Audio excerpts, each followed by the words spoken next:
राजीव जी, हरियाणा चुनाव के बाद बड़ा आवश्यक हो गया था कि महाराष्ट्र जाके देखा जाए और जमीनी स्तर पे क्या वहां पे स्थितियां चल रही हैं, क्या महाविकास अघाड़ी के लोगों का मॉरल डाउन है, क्या चीजें हैं। तो जो जमीन पे मुझे दिखाई दिया कि हरियाणा के चुनाव का के परिणाम का कोई भी प्रभाव वहां पे नहीं था। और हमें लग रहा है कि उल्टे जो तमाम जो तीनों घटक दल के लोग हैं, चाहे शिवसेना, उद्धव ठाकरे, शरद पवार, कांग्रेस, ये लोग काफी ज्यादा हमें लग रहा है कि अति सावधान मुद्रा में। बड़े नेता तो छोड़ दीजिए, जो पार्टी के छोटे छोटे कार्यकर्ता हैं वो भी काफी सावधान मुद्रा में हैं। ये मुझे बड़ी खुशी की स्थिति हुई। शरद पवार की उम्र काफी ज्यादा है, लेकिन ताबड़तोड़ उनके रैलियां, उनके प्रचार, वो सारी चीजें, बड़ा अद्भुत दृश्य जो उनके एक सभा में भी मैं शामिल था, तो वो जनता से कनेक्टिंग करने की जो उनकी शैली मैंने देखी, तो वहां पे मुझे लग रहा है कि अगर इसी रूप में, क्योंकि जिस समय वहां पे था, इलेक्शन कमीशन के तिथियों से घोषणा से पहले ही मैं वहां पे था, और मोटे तौर पे ऑफ द रिकॉर्ड जब महाविकास अघाड़ी के लोगों से बातचीत हो रही थी, तो लोगों ने 220 सीटों के बारे में तो समझौता उसी में हो चुका था। उन्होंने बोला कि उम्मीदवार जो है कि फील्ड में अपना प्रचार भी कर रहे हैं, मोटे तौर पर उनको इशारा भी कर दिया गया है। तो बाकी सोचिए कि 60-70 सीटों को लेकर ही उस समय जो है कि बंटवारे की स्थिति बाकी बची हुई थी जमीनी स्थिति में। तो कोई भी टकराहट की स्थिति किसी रूप में भी नहीं है, एनर्जी पूरी ताकत के साथ है। और देखिए, विदर्भ के क्षेत्र में कांग्रेस की शक्तियां, जो सबसे बड़ी चीज जो सभी लोग मान रहे हैं वहां पे, चाहे वो उद्धव ठाकरे समूह के लोग हों, चाहे शरद पवार के समूह के लोग हैं, कि कांग्रेस ने अपनी शक्तियों को फिर से प्राप्त किया है लोकसभा चुनाव के दरमियान में। जिस तरह से उनके पास दलित वोट आए हैं, उनके पास ओबीसी वाले समूह के लोगों की वापसी हुई है, तो वो हमें लग रहा है कि, और उसके साथ साथ डबल सिंपैथी का फैक्टर वो पूरी मजबूती के साथ बना हुआ है। वहां पे तो ये भी चीज है लोगों के बीच में, राजीव जी, कि अभी तक तो दो उद्योग जगत के जो दो बड़े बड़े प्रोजेक्ट है, उसको जो है कि महाराष्ट्र से जो है कि गुजरात ले जाया गया। लेकिन अब लोगों को यह भी चीज लग रहा है मुंबई में कि कहीं ऐसा ना हो कि स्टॉक एक्सचेंज सहित जो दूसरी बड़ी चीजें हैं, अगर ये वहां पर रहते हैं तो वो भी चीजें कहीं ऐसा ना गुजरात चली जाए।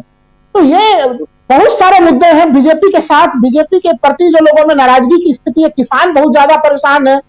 और जो हम लोग जिसकी चर्चा यहाँ पे नहीं करते हम लोग जमीनी स्तर पे, जो कपास के किसान हैं, सोचिए कि वो 5,000 का रेट लगभग जो है कि वहां पे अभी चल रहा है, और उनका कहना है कि हम लोग का लागत ही जो है कि उसमें 8,000 रुपया का कम से कम लागत पड़ जाता है कपास के उत्पादन में।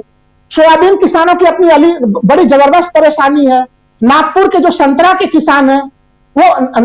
नागपुर का संतरा जो है कि सबसे ज्यादा जो है कि भेजा जा रहा है, बांग्लादेश भेजा जा रहा था राजीव जी। और बांग्लादेश के ऊपर जो है कि जो यहाँ से जो उसके ऊपर जो ड्यूटी लगा दी गई है, वो 100 रुपया से ज्यादा प्रति किलो की ड्यूटी लगा दी गई है उसके ऊपर। तो ये कुछ ऐसे चीजें हैं। देखिए, लोगों का तो ये भी चीज कहना है कि जिन क्षेत्रों में इन लोगों ने काफी शानदार प्रदर्शन किया है, कहीं कहीं वहां पे इनके समर्थकों को परेशान करने की कोशिश हो रही है राज्य सरकार के द्वारा।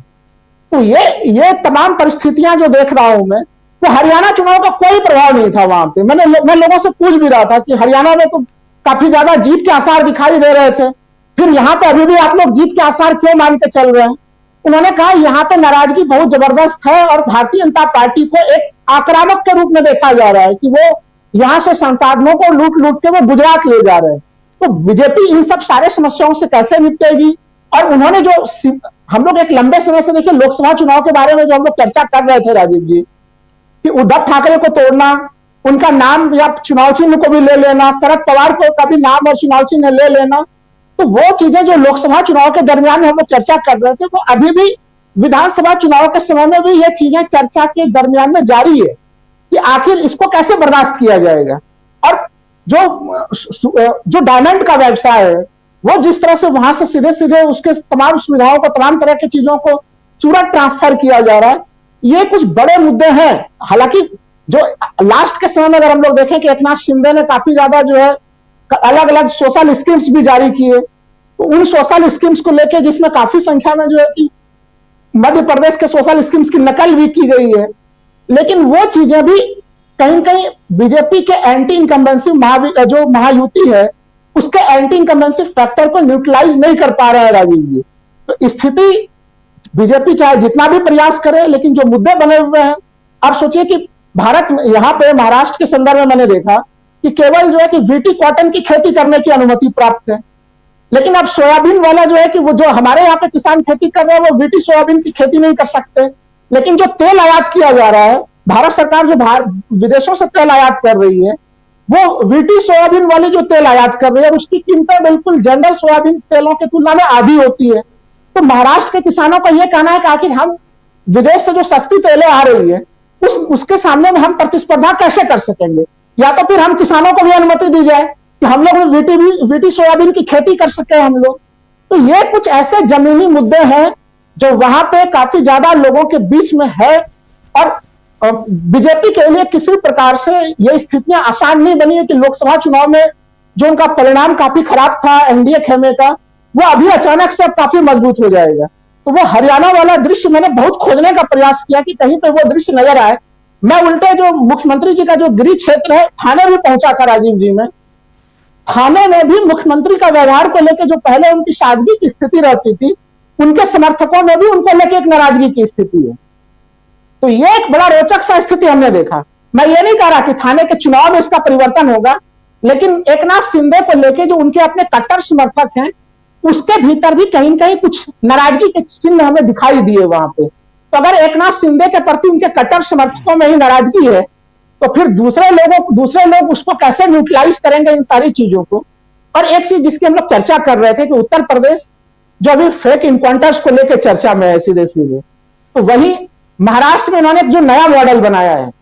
वहां पे लॉरेंस बिश्नोई समूह को लेकर जो एक तरह से गोलीबारी की घटना, बाबा सिद्दीकी का घटनाक्रम हुआ,